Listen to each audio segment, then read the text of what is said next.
Okay, we ready? Greetings, everyone. I want to welcome you here today. I am actually excited that I am here to announce the successful outcome of multiple state grand jury investigations supported by multiple agencies in multiple jurisdictions. These investigations have been supported by ongoing partnerships with the State Law Enforcement Division, the South Carolina Department of Corrections, and a number of other local and state agencies that you'll hear about in just a moment. Over the last few years, we have had a number of law enforcement officials abuse their power within the prison system. We have also struggled with the inability to prevent contraband cell phones from getting into our prisons. The combination of public corruption and contraband cell phones has contributed to violent crimes, drug trafficking, child sex crimes, and other crimes being committed against our citizens. These investigations are part of our ongoing efforts to say no more. Today's announcement involves 3 separate state grand jury investigations that have been ongoing and supported by our local and state partners. And I can tell you right now, they would not be successful without the people you're about to hear from. The first investigation is known as Clean Sweep. It involves multi-count indictments of 4 individuals who are alleged to have engaged in criminal sexual conduct with a minor first degree, sexual exploitation of a minor first degree, criminal conspiracy, misconduct in office, and obstruction of justice. 2 of the individuals in this investigation involve a sworn correctional officer and a South Carolina Department of Corrections employee. Here are the facts. Jacob Lance is currently incarcerated at Lee Correctional Institution. Mr. Lance was able to use contraband cell phones to communicate with his girlfriend, Abby Eldier, whom he directed and encouraged to engage in sex acts with a minor child under the age of 11. Ms. Eldier recorded the sex acts on her cell phone and sent those videos to Mr. Lance, who was using a contraband cell phone in prison. Both Mr. Lance and Ms. Eldier have each been indicted with 5 counts of criminal sexual conduct with a minor first degree, which carries a 25-year to life sentence. They have 10 counts of sexual exploitation of a minor, which carries 3 to 20 years, and 1 count of criminal conspiracy, which carries up to 5 years. 2 other individuals in this investigation were also involved. Brittany Welch is a correctional officer at Lee Correctional Institution. She is alleged to have enabled and or provided access to these contraband cell phones. Ms. Welch is also alleged to have tipped off inmates on pre-planned agency contraband searches, as well as helped to dispose of or conceal contraband or weapons. Brian Kelly, the other individual, is a food service supervisor at Lee Correctional Institution. He is alleged to have participated in the illegal contraband trade and helped inmates acquire these cell phones. Additionally, he has been arrested for 10 counts of possession of child sexual abuse material that was discovered as a result of this investigation. Ms. Welch has been indicted for misconduct in office, which carries up to 10 years, obstruction of justice, also up to 10 years. Mr. Keeley has been indicted for criminal conspiracy, up to 5 years, furnishing contraband to an inmate, which carries 1 to 10 years, and sexual exploitation of a minor, third degree, which carries 0 to 10 years. The second investigation that I'm going to talk about was also known as Block Party. It involved several multi-count indictments of 2 individuals who were at the time correctional officers at Broad River Correctional Institution. The first individual is Alexis Tucker. Ms. Tucker is alleged, while working at Broad River Correctional Institution, to have tried to sneak in 217 grams of cocaine, 605 grams of methamphetamine, and approximately 3,249 grams of marijuana. Ms. Tucker has been indicted with trafficking cocaine 200 to 400 grams, which carries a 25-year sentence. Trafficking methamphetamine 400 or more grams, also a 25-year sentence.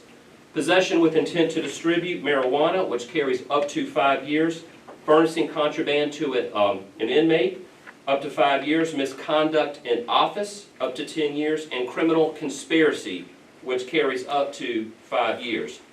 The next individual in the block party investigation is Jorge Romero Navarro. Mr. Romero Navarro was a lieutenant at the South Carolina Department of Corrections at the time of his alleged conduct. He is alleged to have supported Ms. Tucker in her efforts to sneak in all of that drug contraband I just listed. Mr. Romero Navarro has been indicted with misconduct in office and criminal conspiracies. Both of those carry up to 5 years in prison. The third investigation is known as Gatekeeper.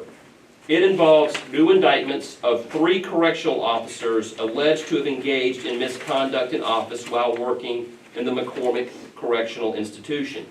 The first, Ms. Whitney Thurman, was a lieutenant and acting captain at the time of her alleged conduct. Dante Parks and Brandon Taylor were both correctional officers at the time of their alleged conduct.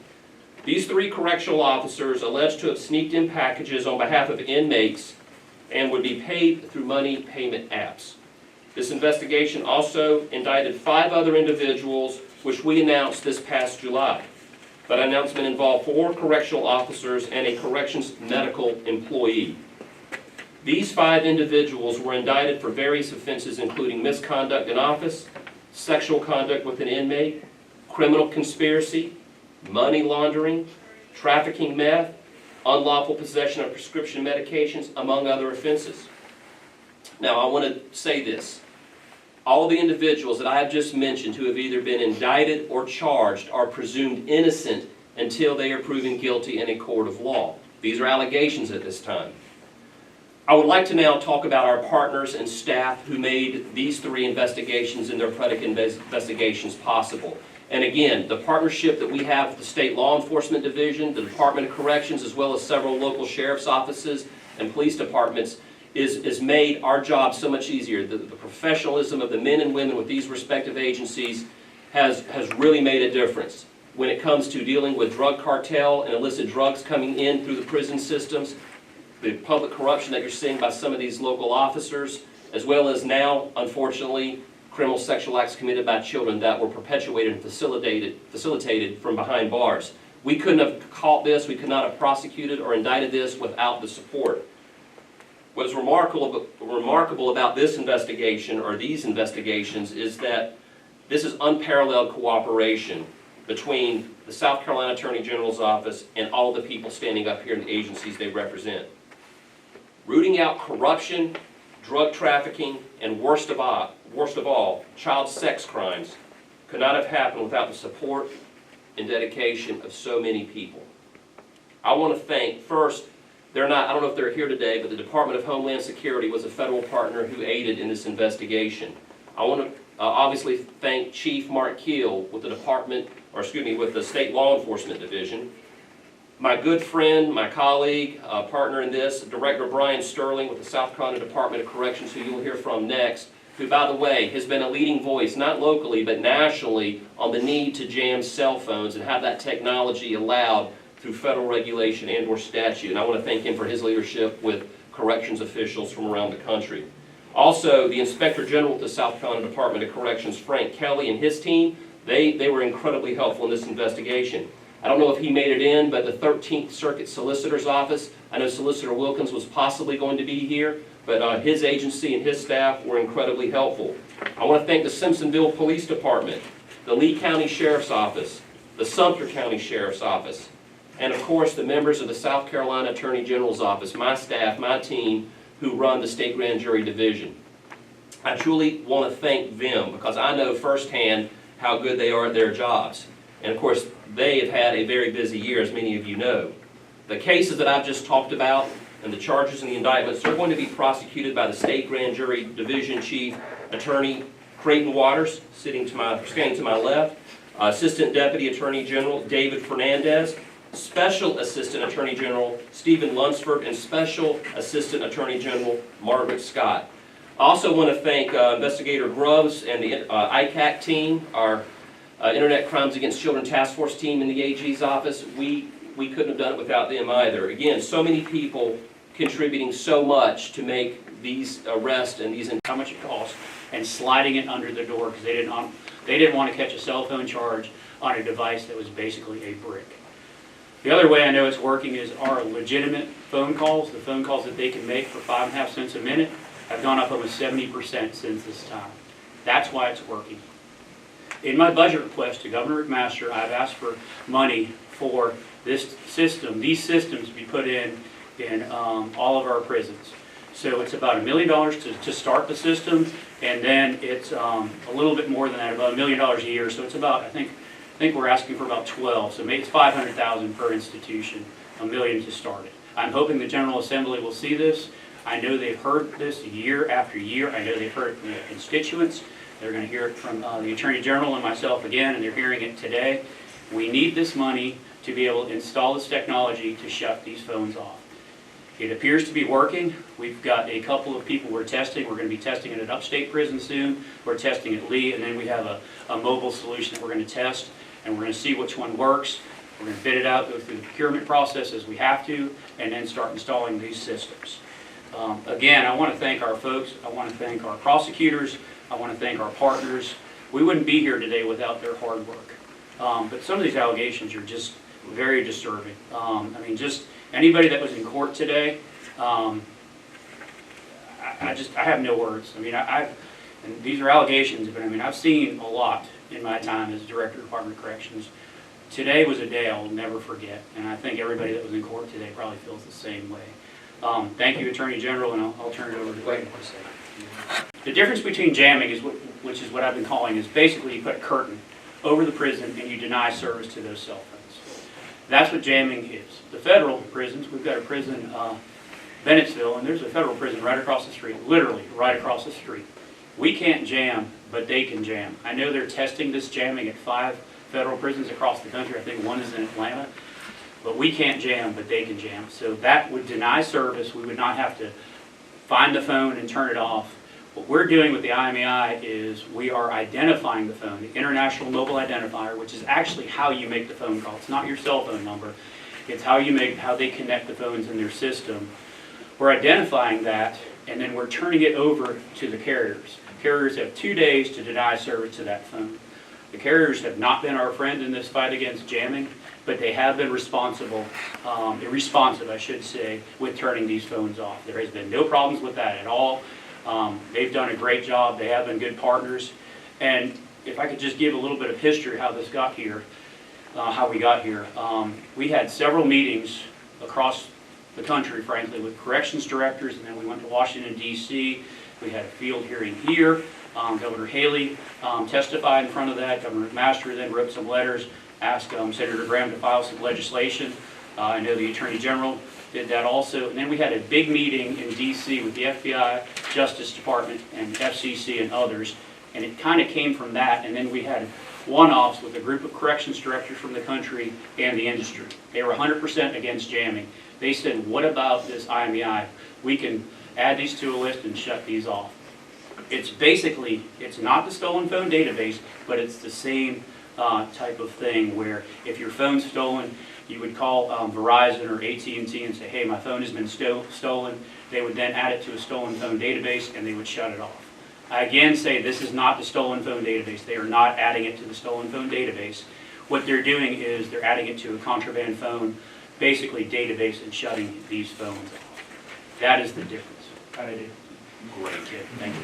Thank you. Attorney of the state grand jury, and I wanted to talk a little bit about the state grand jury and these partnerships that we have up here. The state grand jury has really historically been the glue that sort of holds these sort of multi-agency partnerships together so that we're all able to punch much harder above our weight class than we could individually.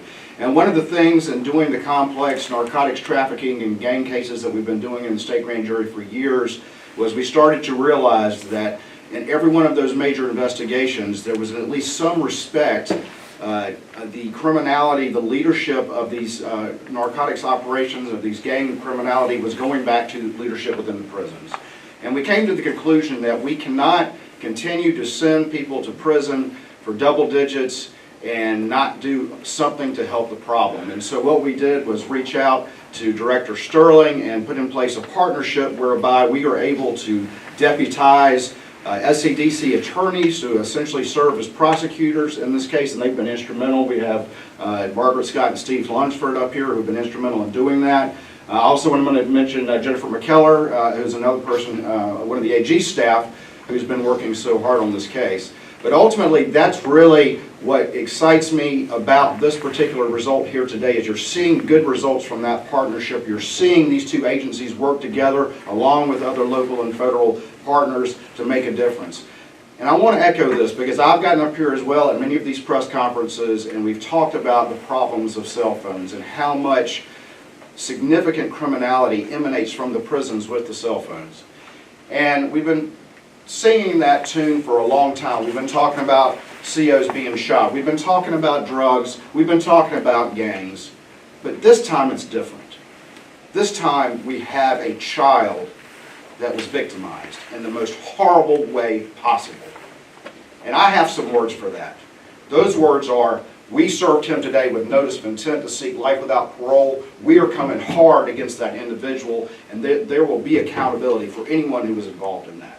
We take this so seriously, but I can't imagine a situation that highlights more the need for the solutions that the Attorney General and Director Sterling talked about than the fact that we have a child victimized from within the prison. We tell people when we put these individuals in prison that we're protecting society, we're protecting you.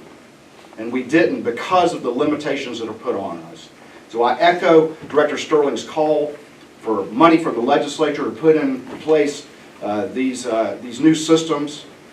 But I also echo the call from the FCC in Washington, D.C. to provide more solutions for us to fight this problem so that we can ensure that when we do put a cartel drug trafficker away or a murderer away, or a child molester away, that they can't keep doing those crimes from behind bars.